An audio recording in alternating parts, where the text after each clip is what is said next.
Olá, queridos amigos, PUC Minas Virtual, sejam bem-vindos. Meu nome é Bruno Fraga, sou professor da disciplina de Direito Romano e História do Direito.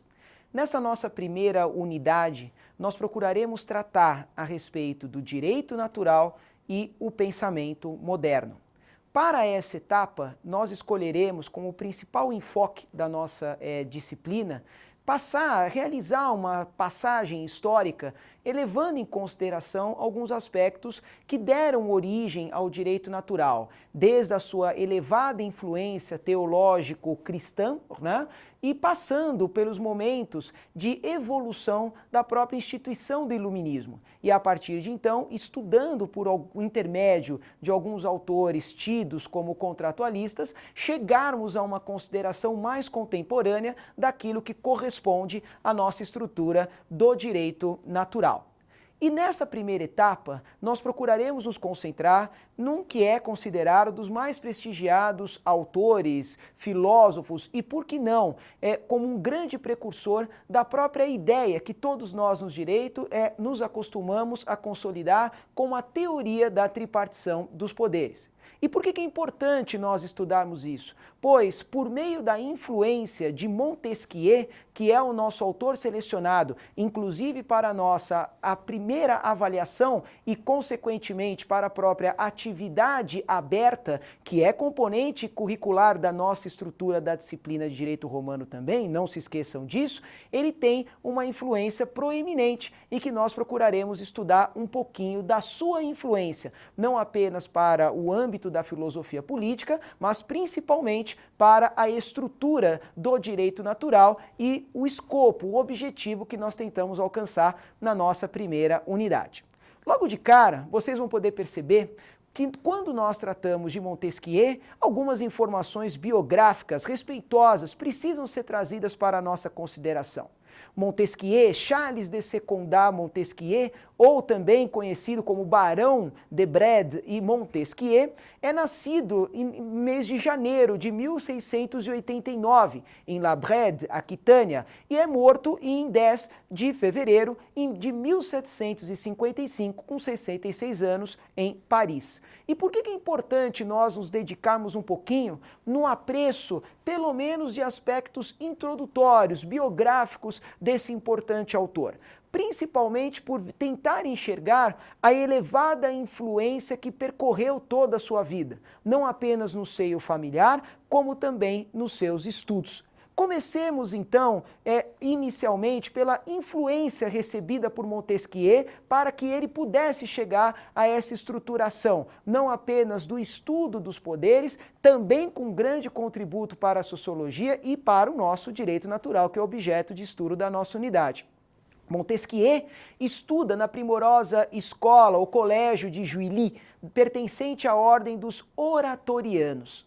E por que é importante esse dado, né? Montesquieu, ordem dos oratorianos, e verificar essa parte do seu estudo? Exatamente pelo fato de ser marca registrada da ordem dos oratorianos, possibilitar o estudo da filosofia cartesiana.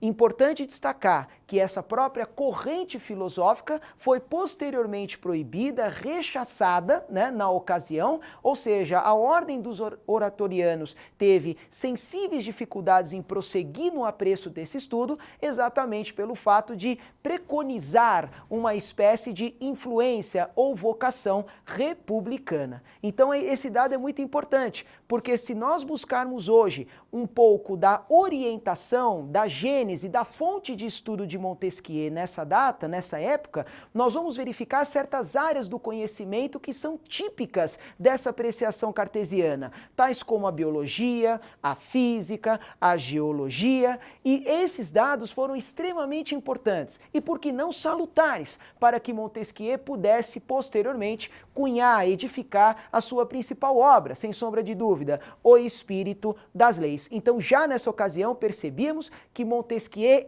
tinha essa orientação, essa finalidade de alicerçar a própria lei dentro de uma questão de autoridade e numa perspectiva de imutabilidade. Autoridade e imutabilidade. Muito importante estudarmos isso. E outro desafio, ainda a herança da sua vocação de preparação na ordem dos oratorianos, também pode ser considerada como um desafio de Montesquieu, qual seja, procurar conciliar a legitimidade da lei e, consequentemente, a sua adequabilidade a uma ordem natural. Então percebemos isso. Ou seja, criar uma estrutura de consolidação, de construção da lei e, ao mesmo tempo, uma lei que pudesse ser inata, intrínseca, algo inerente ao homem. É um desafio que vamos tentar chegar juntos até o final do estudo dessa unidade. E, para tanto, Montesquieu, inclusive como retratado em sua obra O Espírito das Leis,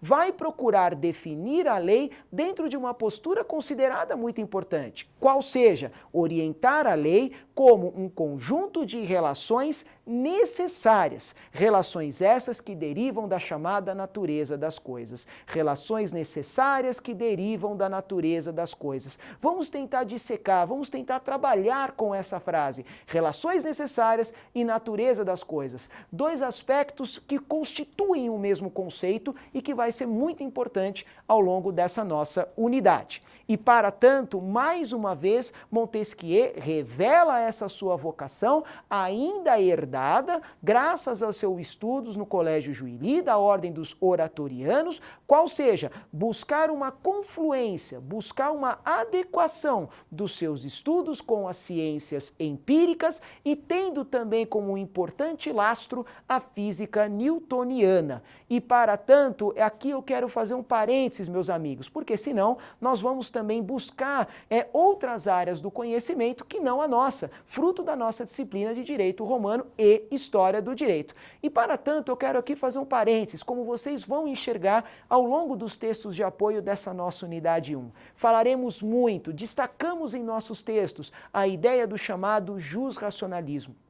Quero aqui fazer esse parênteses. Como Montesquieu contribui para a construção desse chamado jusracionalismo. E por que o jusracionalismo? Pois nós vamos encontrar nesta corrente, que inclusive sustenta a nossa unidade, uma ideia de ciência que começa a avançar para um estudo de ética social.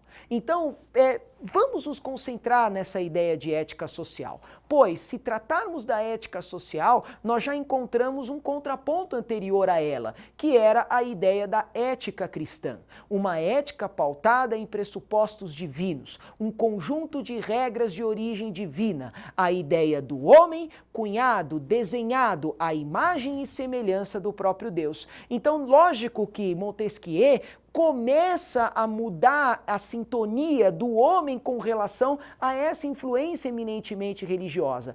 E a vinda dos postulados, a vinda dos dogmas, ou simplesmente uma observação da natureza, começa a construir essa ideia de uma ética social, que vai ter como aspectos práticos, como aspectos que podem ser diretamente visualizados por nós, a edificação, a construção de um raciocínio estrito e de natureza dedutiva. Então, se nós buscarmos um exemplo de raciocínio estrito de natureza dedutiva, nós vamos nos aproximar muito daquilo que, em nosso curso de Direito, nós chamamos de dogmas. E não apenas futuramente os dogmas, mas dogmas construídos a partir de axiomas, ou simplesmente uma ciência baseada, vinculada ao valor. Então imaginemos a observação da natureza, a observação da alma humana e a partir dessa observação, tendo como foco, tendo como prevalência o homem, construirmos uma teoria, e uma teoria que permita análise, uma teoria organizada sistemicamente. E aqui também Montesquieu serve-se, de certa maneira, já a obra, a toda a construção biográfica de René Descartes, aonde nós vamos ter não apenas um método compositivo dessas ideias, mas que vai edificar um sistema jusracional. Então percebamos isso, de que maneira que Montesquieu começa a pensar pensar o mundo? Pensa o mundo a partir da observação empírica, prática, experimental da natureza, retirando esses exemplos da natureza, organizando-os sistemicamente e a partir dessa organização buscando possíveis ou prováveis conclusões que venham a solidificar o seu aspecto científico. Mas por ora temos que começar a vincular esse raciocínio de Montesquieu um pouco ao universo de análise do direito. E para tanto eu quero separar duas coisas. A primeira delas, a ideia do axioma, a ideia do valor, e esse valor que começa a ser projetado e resgatado a partir do homem. Então é um valor que não é simplesmente apresentado, introduzido pela ordem divina. Passa a ser um valor resgatado, buscado, aprimorado dentro do próprio homem. E o que vai exigir, e isso é muito importante, uma correspondência com a realidade. E aqui nós já começamos a resolver essa nossa frase de relações necessárias e natureza das coisas, que é a gênese de uma ordem natural e da lei para Montesquieu. Ou seja, Montesquieu observa a realidade e procura ter valores e pensar valores que guardem essa correspondência com a realidade. E aí nós já podemos começar a pensar na ideia de costume e um costume jurídico. E por que um costume jurídico? Exatamente pelo fato de que a prática reiterada desses comportamentos lá na frente vai inequivocamente desaguar no que vai ser o nosso embrião da forma do direito positivo, tal como conhecemos na contemporaneidade. E, para tanto, vamos buscar métodos de conhecimento do direito empreendido por Montesquieu.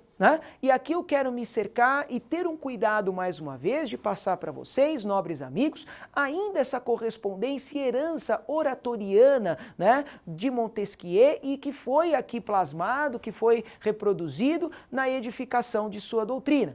Pois Montesquieu vai buscar também edificar um modelo jurídico regido por leis que são consideradas como herdadas pela tradição. Então a tradição também nos remete um pouco à ideia do costume jurídico. O costume jurídico, a partir dessa prática reiterada, converge para a ideia da tradição. E a tradição, ela vai também dividir espaço, ela vai começar a suplantar, a substituir um modelo que anteriormente estava alicerçado numa prática extra-humana ou simplesmente metafísica. Então, esses caracteres, extra-humano, cosmos extra-humano, metafísico e o ius divinum ou o direito divino começa parcialmente a ceder o seu espaço, vagarosamente a ser suplantado pela ideia da tradição. Tradição como uma evolução do costume jurídico. E importante salientar também, e essa tradição, como observação da realidade, começa a reger a relação entre os homens. E essa relação entre os homens passa a se tornar cada vez mais complexa na medida em que a observação da natureza adquire a sua própria dinâmica, tem a sua própria técnica. Então nós vamos perceber mais à frente que fatores da biologia, fatores da física, da geologia, que foram heranças dessa educação oratoriana e a posteriori newtoniana do próprio Montesquieu, são aqui vistas de maneira muito transparente. Haja vista a tendência do nosso autor de aliar esses conceitos à construção de um costume, de uma tradição, tradição jurídica e posteriormente convertida em leis de caráter positivo.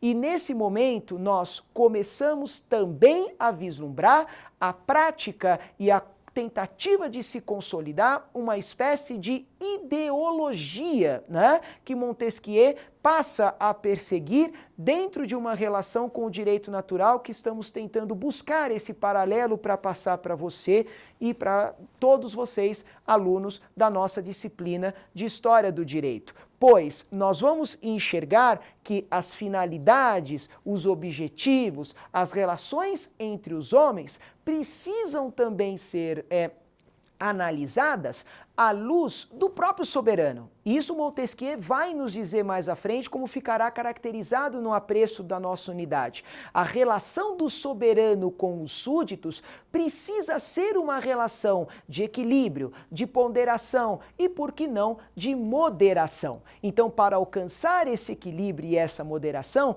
nada mais adequado de ter essa lógica de leis positivas que pudessem surtir esse efeito de verdadeira mediação, onde a norma jurídica adquiriria um espaço próprio e uma dinâmica lógica que pudesse tornar os conflitos humanos por meio de uma prática objetiva. Esse é um importante desafio que vai poder ser vislumbrado na leitura dos capítulos que eu destaquei para você, na leitura da obra O Espírito das Leis. Vocês irão se deparar com esse cenário, ou seja, a utilização da norma, da lei positiva por parte de Montesquieu como um instrumento de moderação, de ponderação e evitar, acima de tudo, o exercício arbitrário e as forças dos próprios interesses humanos. Evitar esse excesso de individualidade e a prática do soberano. Vamos guardar isso. Já temos aqui, eu creio, que uma correspondência imediata entre a edificação da lei positiva e um possível gancho que vamos costurar daqui a pouquinho em relação à obra O Espírito das Leis, do Montesquieu. E, para tanto, é importante também, e eu quero fechar essa parte com vocês, de uma análise biográfica desse importante autor do século XVII, levando para vocês uma observação que eu julgo extremamente salutar, qual seja o DNA político da família Montesquieu. E esse DNA político, claro que, brincadeiras à parte, não podemos associar a práticas já de exames de DNA ou esse estudo da biologia mais sério dentro desse aspecto. Não. É só uma brincadeira, claro, mas essa relação de Montesquieu com o seu DNA para o direito fica muito evidente na sua convivência familiar principalmente. Não podemos esquecer, Montesquieu é neto e sobrinho de juízes ou de magistrados. Com apenas 16 anos, inicia o curso na Universidade de Bordeaux. Em menos de 3 anos, ele começa a exercer a advocacia, isso lá nos idos de 1708. E é importante salientar a experiência e o amadurecimento jurídico prático de Montesquieu, não apenas por ter sido posteriormente nomeado como conselheiro no Parlamento de Bordeaux, como também exercendo por cerca de 10 anos até o ano de 1726 a presidência do Tribunal Provincial de Bordeaux. E para tanto, meus caros, essa análise ela é necessária. Percebam a vinculação de Montesquieu com o direito, percebam a observação da realidade e como que esse entrelaçamento do que ele depois vai nomear como os poderes tripartidos, né, legislativo, executivo e o judiciário, vai se tornar muito evidente desde essa sua herança, essa sua vocação para o direito e o exercício prático do mesmo.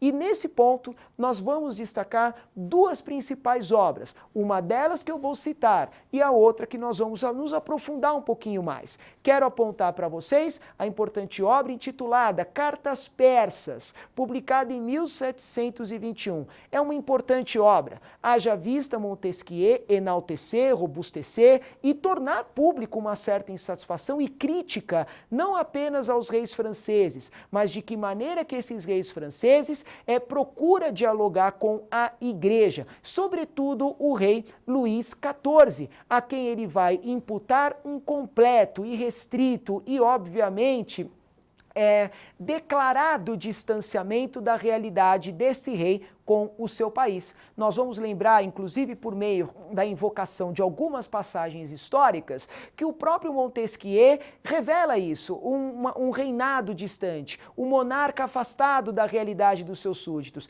E isso só pode traduzir em duas coisas: arbitrariedade, exercício extremamente individual das suas próprias vocações, no caso do monarca, e um abandono completo dos súditos à própria sorte. E a nobreza, onde é que fica? E a aristocracia aristocracia e ascensão, onde é que fica? Então percebam que essa preocupação de Montesquieu por moderar, por equilibrar, por harmonizar as diferentes classes e vocações e tendências políticas que se mostram ali fervorosas nessa França, né, que começa a já se encontrar politicamente, ele vai trazer isso ao longo do seu texto. E, acima de tudo, evitar um caráter eminentemente despótico.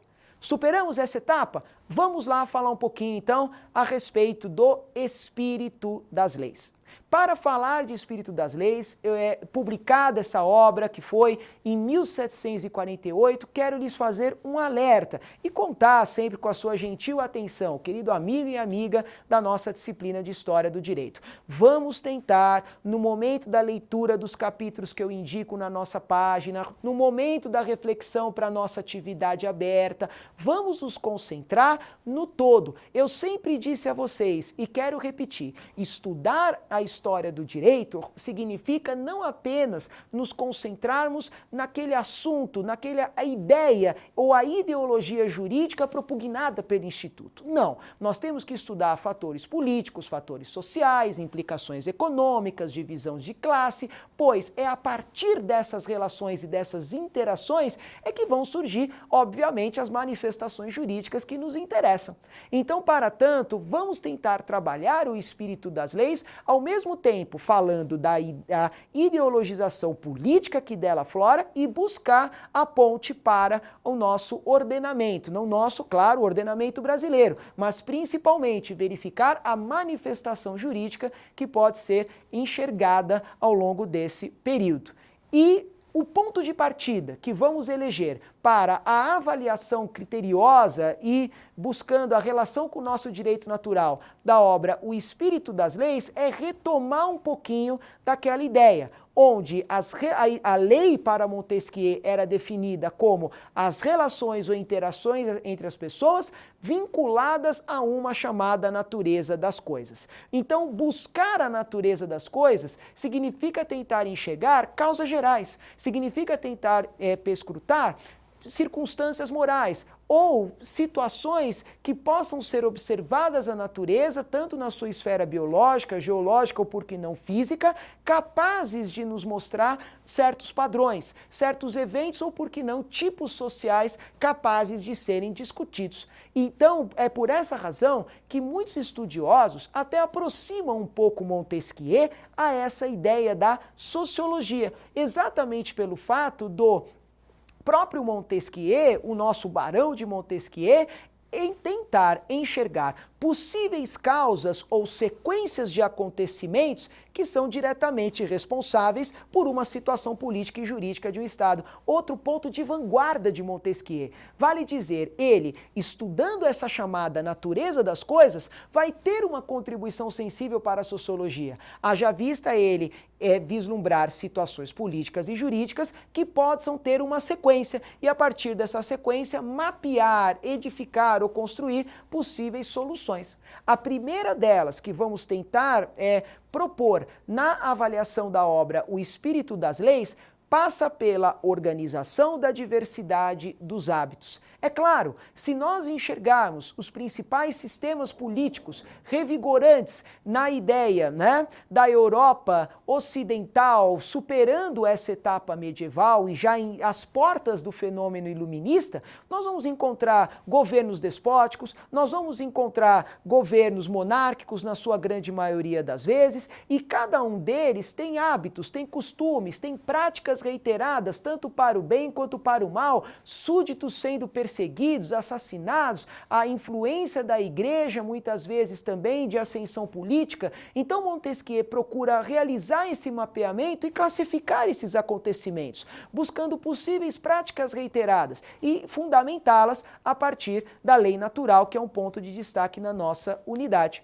E alcançar esse termo, né, para Montesquieu, esse termo inicial ou esse ponto de partida é buscar realmente um dogma, que eu entendo muito importante passar para vocês. Vale dizer, o Montesquieu, ele tem uma finalidade clara, uma missão objetiva, que é encontrar um termo que possa ser um termo intermediário entre a diversidade infinita e a unidade absoluta da sociedade. E quando nós falamos em diversidade, nós falamos exatamente das relações sequenciais, das relações causais que são visualizadas no seio social e, ao mesmo tempo, encontrar uma sequência que possa ser capaz de ser explicada dentro de uma ideia de unidade da sociedade. Unidade social, diversidade infinita de relações. Montesquieu enxerga esse ponto intermediário e dá um basta elencando possíveis formas de manifestação política.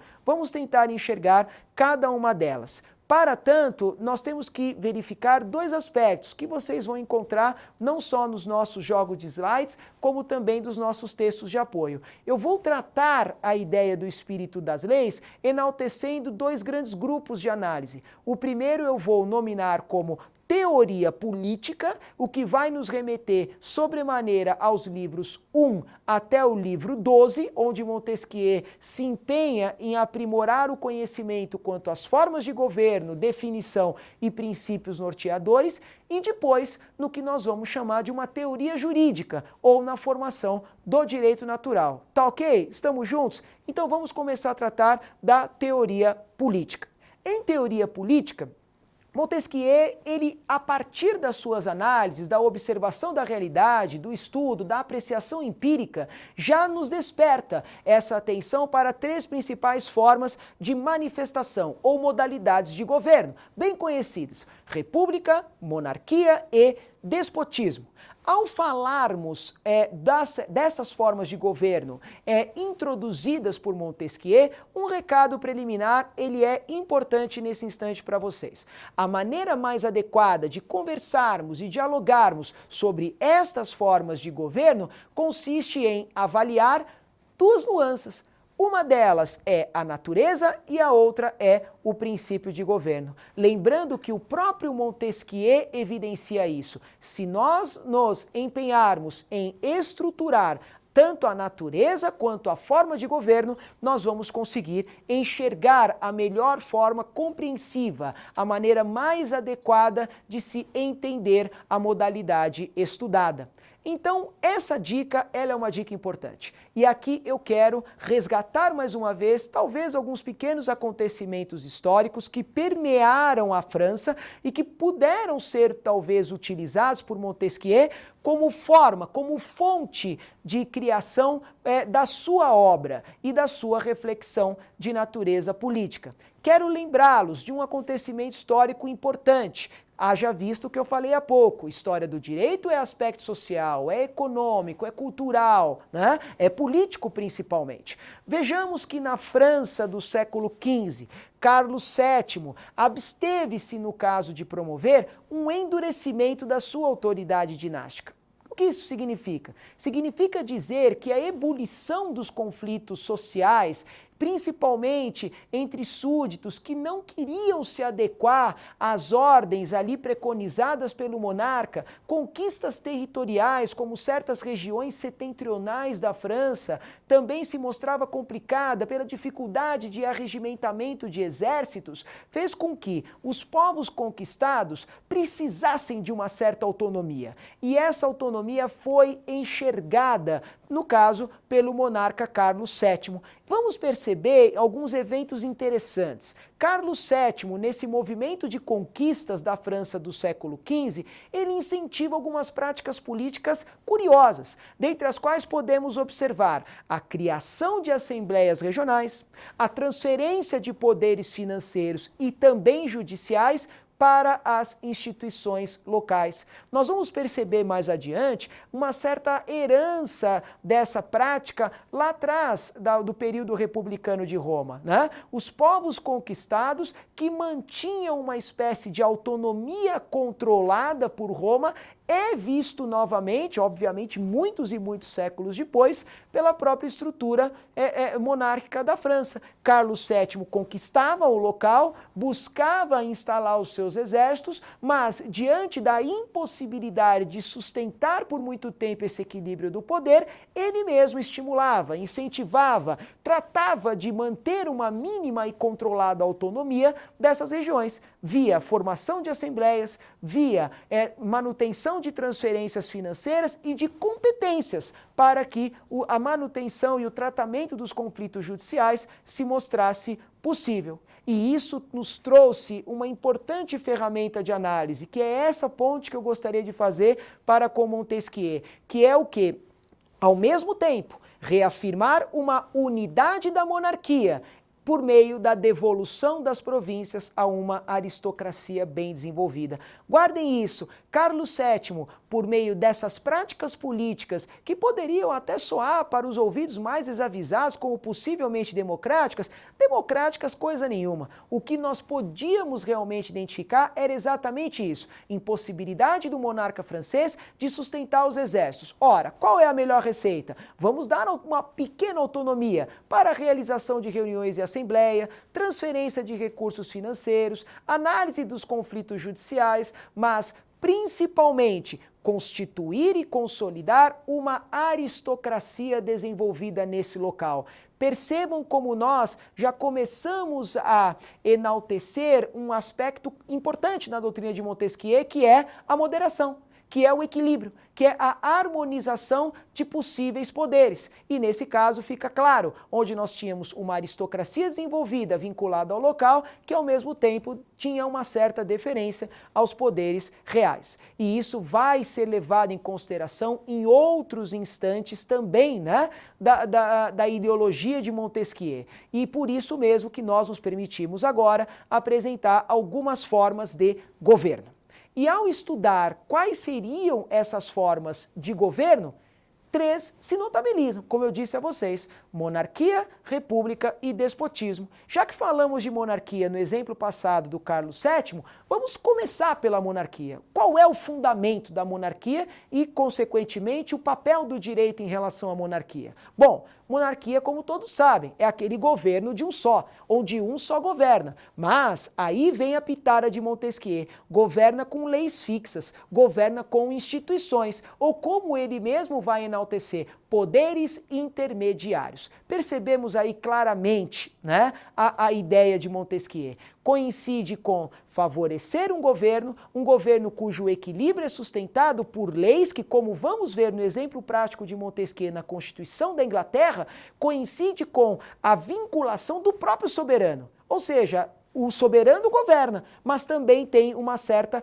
limitação das próprias leis. Então, esse aspecto é um aspecto importante de se evidenciar. E o próprio Montesquieu toma por base a Constituição da Inglaterra, né, para explicar esse fenômeno e como é o acontecimento. Vamos guardar isso para um pouquinho mais tarde, mas trazer características comparativas, por exemplo, da monarquia para com a república. O que faz a república? Vamos ter oportunidade de estudar bastante a república, vamos com calma, principalmente pela necessidade de remontarmos ao período republicano também, que teve aí a sua vertente histórica de proeminência em Roma e lá atrás também, por que não, algumas discussões e heranças gregas. Mas por ora vamos aqui enfatizar que república, diferentemente da monarquia, nós temos a ascensão do povo.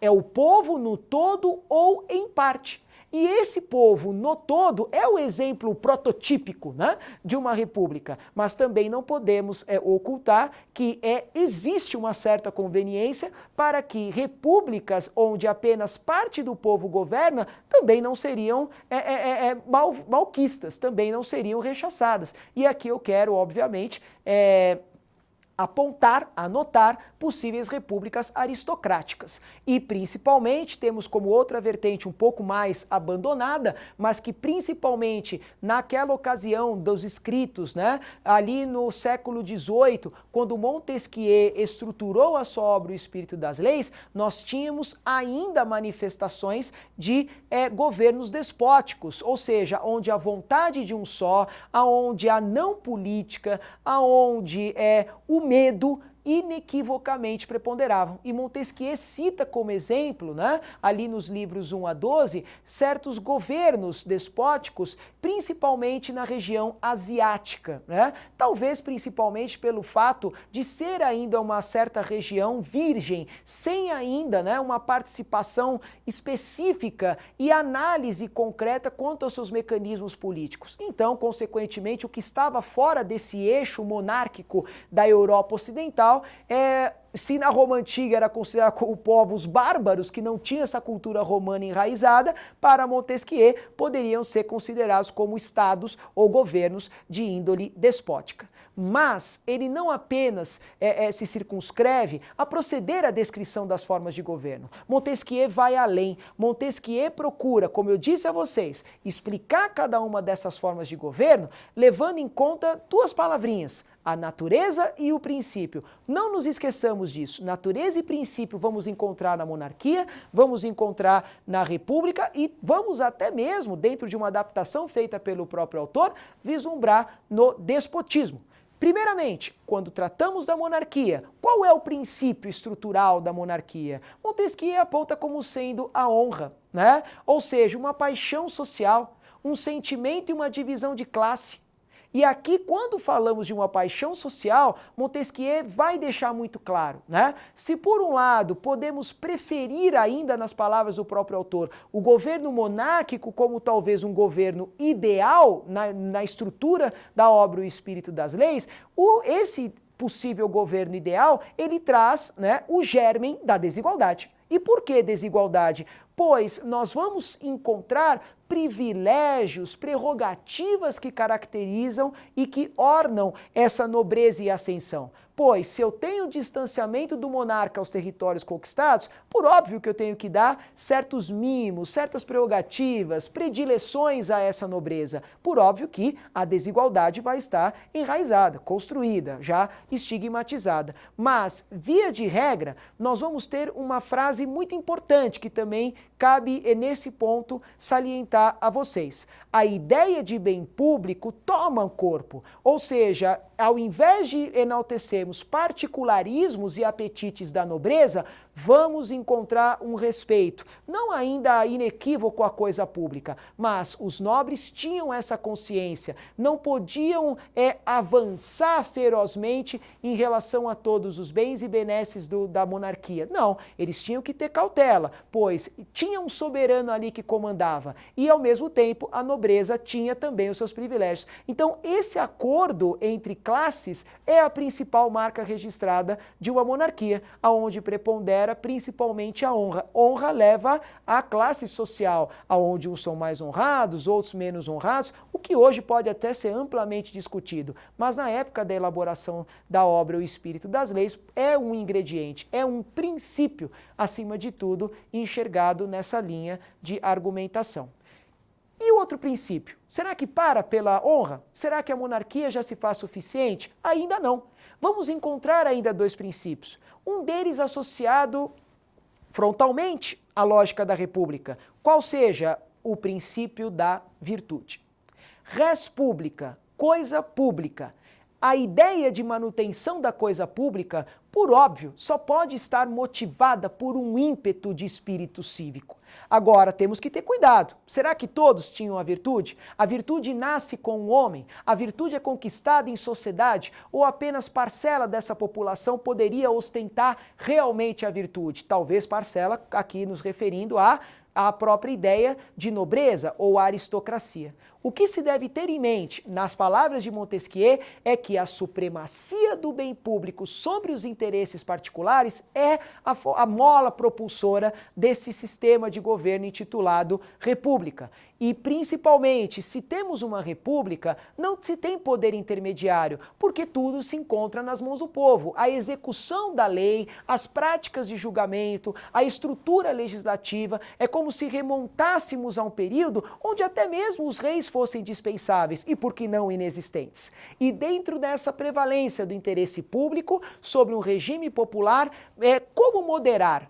Como impedir a anarquia? Por isso mesmo que Montesquieu, mais adiante, vai não criar obstáculos para afastar a república como um sistema ou forma de governo, mas ele vai apresentar bons argumentos que nos colocam uma discussão a mais. Pois, se está nas mãos do povo, caso o povo não ostente, não guarde, não persevere ferozmente nessa virtude, a tendência possivelmente pode ser uma anarquia, uma ausência, um fraco poder e, consequentemente, a ausência de leis. E essa ausência de leis, ou melhor dizendo, as leis concentradas em uma pessoa só, é a marca da forma de governo intitulada despotismo, que encerra esse primeiro eixo discursivo de Montesquieu ao citar as formas de governo. E ele vai além nesse aspecto.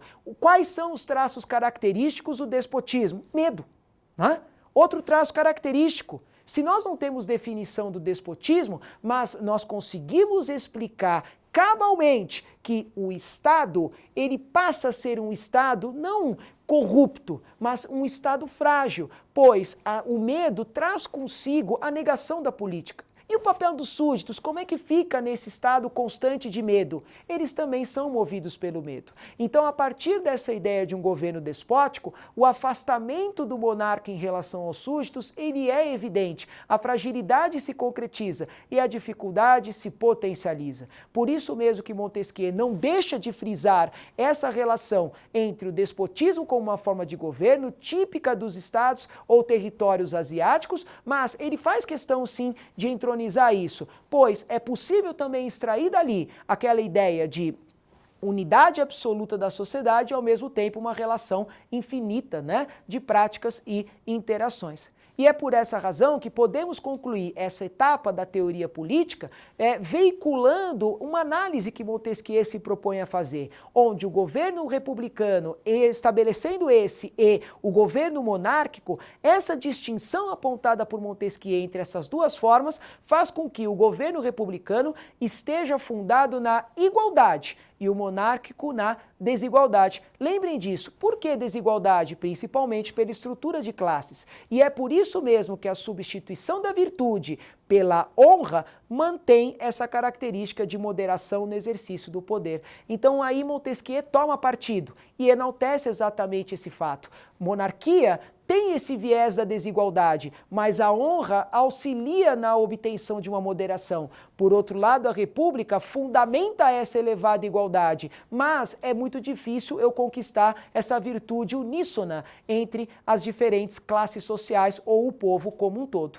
E aí, mais uma vez, quero trazer para vocês esse último enlace histórico que estrutura essa nossa teoria política. Por quê? Porque para que Montesquieu pudesse alcançar, era importante estudar também a situação da França, não naquele período dele em especial, mas nós podemos enxergar a própria época da Renascença. E aqui nos situamos no final do século XVI. Neste final do século XVI, já encaminhando para o XVII, óbvio que ainda não tínhamos a elaboração da obra O Espírito das Leis, mas se mostrava muito presente alguns dados históricos concretos que são responsáveis por uma alternância de rumo com caráter e viés definitivo. Posso apontar inicialmente uma transição evidente que se mostra entre o feudalismo rural, que começa a se mostrar extremamente empobrecido depois de muitas lutas, conflitos e guerras, quase 40 anos de luta, e uma perda de território,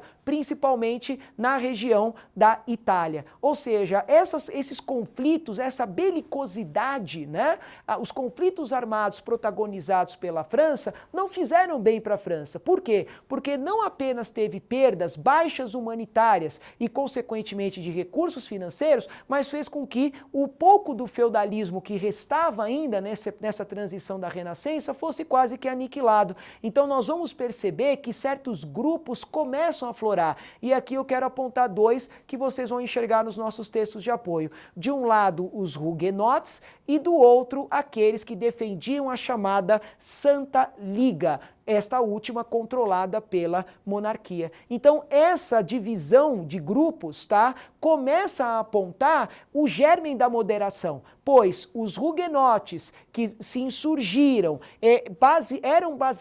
eram vinculados a uma espécie de dissidência aristocrática, e vamos imaginar a dissidência aristocrática como grupos sociais que não estavam assim muito alinhados, muito afinados com o poder real, e essa dissidência aristocrática, constituída por uma classe proprietária, como vimos até porque não egressa, né, advinda desse feudalismo rural, começa a promover conflitos sociais. Então, esses conflitos sociais, os huguenotes e o outro contraponto da Santa Liga, esta última de controle da monarquia, vai desaguar aonde? Revoluções municipais em várias cidades do norte da França, vai promover rebeliões de súditos em várias partes, vai promover diminuição na arrecadação de impostos. Não vamos esconder aqui que para sustentar uma monarquia, principalmente aí da dinastia, né, como os reis da França, só mesmo amealhando muito dinheiro, colocando muito dinheiro no bolso, como vocês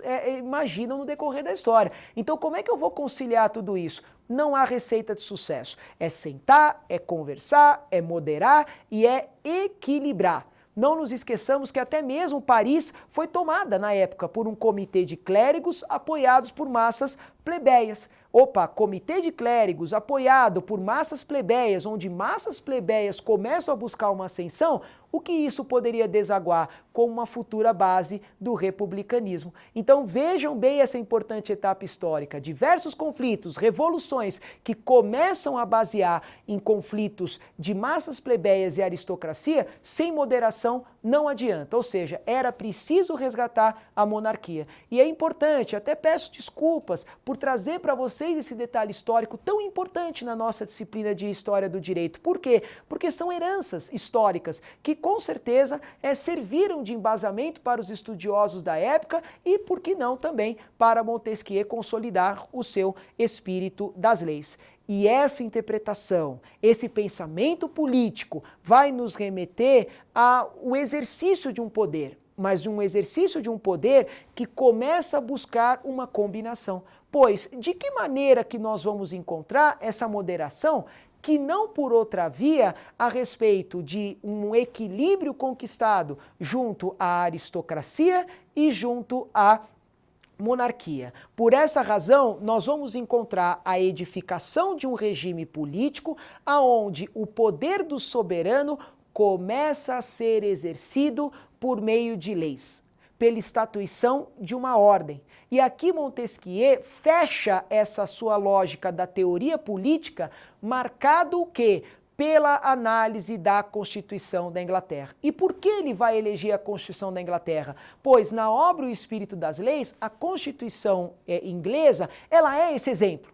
Um exemplo onde eu tenho grupos da aristocracia, onde eu tenho a monarquia, onde eu tenho um parlamento, onde eu tenho julgadores, e esse diálogo intermitente entre esses grupos de interesse faz com que nós alcançamos, né, aquilo que na expressão idiomática encontramos como check and balances, né, freios e contrapesos, e para nós vamos já buscar esse embrião do que futuramente Montesquieu vai enaltecer, e nós seguimos aqui frontalmente, inclusive aqui na análise do nosso próprio ordenamento pátrio, como a tripartição dos poderes. Para o fechamento, meus caros, dessa nossa videoaula, eu quero só fazer dois apontamentos a respeito dessa modulação jurídica de Montesquieu. Por quê? Porque nessa modulação jurídica de Montesquieu, ele vai trazer, e vocês vão perceber nos nossos textos de apoio, algumas identidades da Constituição da Inglaterra com a própria ideologização que Montesquieu pensa como o ideal disso. Algumas coisas são importantes. Primeira delas, liberdade do povo. Como é que é o exercício da liberdade do povo? Claro, representado pelas suas assembleias. E olha como Montesquieu é feliz ao citar a Constituição inglesa, pois ela, ainda nos dias de hoje, tem dentro da sua composição assemblear a Câmara dos Lordes e a Câmara dos Comuns, ou seja, é a aristocracia e o povo unidos no mesmo parlamento para deliberar sobre assuntos de representação, de liberdade política. Vamos encontrar também, por outro lado, a liberdade do povo representada pelo monarca.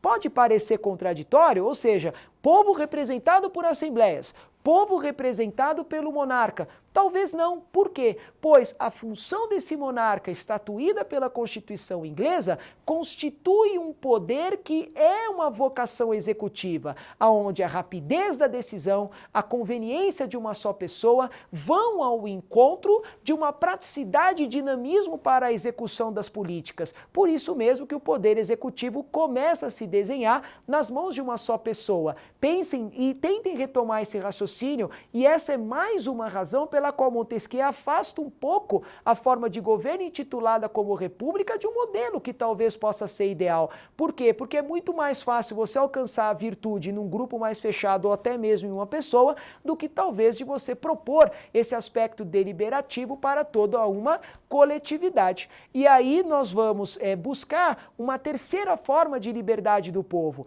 Então, recordando, liberdade do povo e representação por assembleia, liberdade do povo e representação pelo monarca. Nos resta uma terceira, que é a liberdade do povo e a representação pelo poder de julgar. E aqui nós começamos a enxergar o papel do poder judiciário. Um poder judiciário, e isso Montesquieu enfatiza, com o mínimo de iniciativa e personalidade. E por que essa diminuição? Note, não é uma diminuição do status do poder judiciário, é apenas um aviso, é apenas uma notícia quanto ao papel importante, porém delimitado, executado por esse poder. Pois a ele caberia servir como intérprete das leis, intérprete da ordem jurídica, e não simplesmente como um criador dessa ordem jurídica. E aí nós vamos tentar fechar essa equação de equilíbrio entre monarca, aristocracia representada pelo parlamento e o exercício do poder de julgar. E Montesquieu aponta essas características, todas elas unificadas, por meio de duas palavrinhas que eu quero que você guarde comigo. Uma delas é a cooperação e a outra é a conexão. Por que cooperar? Por que conectar? Pois cooperação e conexão associa-se a esses poderes, e esses poderes encontram sua força numa base social que permite o seu exercício independente. Então, estruturado sobre essa base social, a conexão e a cooperação entre esses poderes, ela se alcança quase que naturalmente, pois a Constituição inglesa enfatiza por meio de normas, por meio de regras, que é aquela situação do direito positivo que eu falei para vocês um pouquinho lá para trás, herança daquele chamado fenômeno do jusracionalismo, que é a essência dessa nossa unidade 1. Aí está o impacto do jusracionalismo. Observar a realidade, observar os comportamentos, afastar um pouco mais o indivíduo do cosmos extra-humano, metafísico, e aproximá-lo de leis, leis puras, leis com caráter impositivo, mas que servirão para apresentar uma base sólida, equilibrada para o homem exercer a sua liberdade. Nós falamos em limitação da liberdade. A representação política traz no seu âmago a restrição da liberdade.